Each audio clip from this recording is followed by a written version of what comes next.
Bener nggak sih cara kita ngobrol itu harus punya struktur? Jadi kemarin saya sempat nonton salah satu video yang ngebahas tentang cara berbicara yang baik dan benar, cara storytelling yang baik dan benar, khususnya untuk ngevlog atau bikin konten. Ya, jadi akhir-akhir ini tuh saya memang lagi tertarik banget ya ngobrol-ngobrolin atau nonton video-video yang ngebahas tentang cara storytelling yang baik dan benar, bagaimana supaya lancar ngobrol depan kamera, supaya omongan saya itu nggak belibet, alias supaya gampang dipahami dan dimengerti oleh orang lain. Nah, salah satu poin yang saya dapatkan dari konten itu yang ngebahas tentang cara berbicara yang baik dan benar itu, ternyata cara kita ngobrol supaya gampang dipahami oleh orang lain itu ya mesti punya struktur. Sama halnya dengan pikiran. Jadi kita itu mesti terbiasa berpikir terstruktur. Jadi nggak lompat-lompat alias nggak berantakan.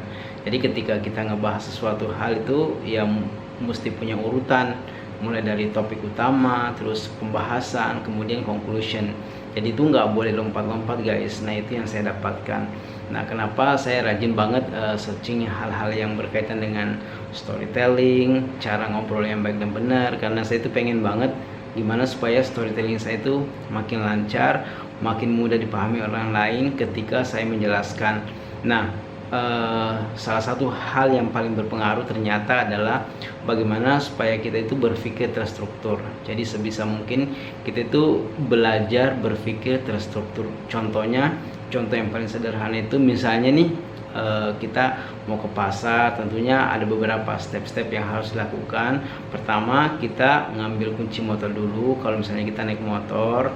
Setelah itu naik motor ke pasar, kemudian masuk ke pasar, setelah itu belanja kebutuhan-kebutuhan yang diperlukan. Nah, semuanya itu adalah rangkaian yang nggak boleh dilewati satu persatu. Jadi semuanya harus dijalani satu persatu ya, sesuai dengan urutannya masing-masing. Jadi nggak lompat-lompat. Nah, itu adalah salah satu contoh struktur yang baik dan benar. Jadi nggak tiba-tiba sampai di pasar gitu.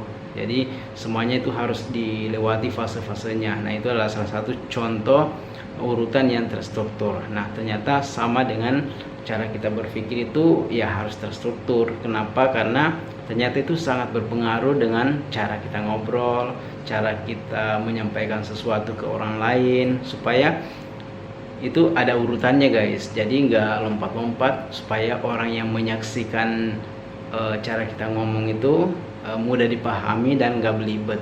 Nah, itu adalah salah satu poin yang saya dapatkan.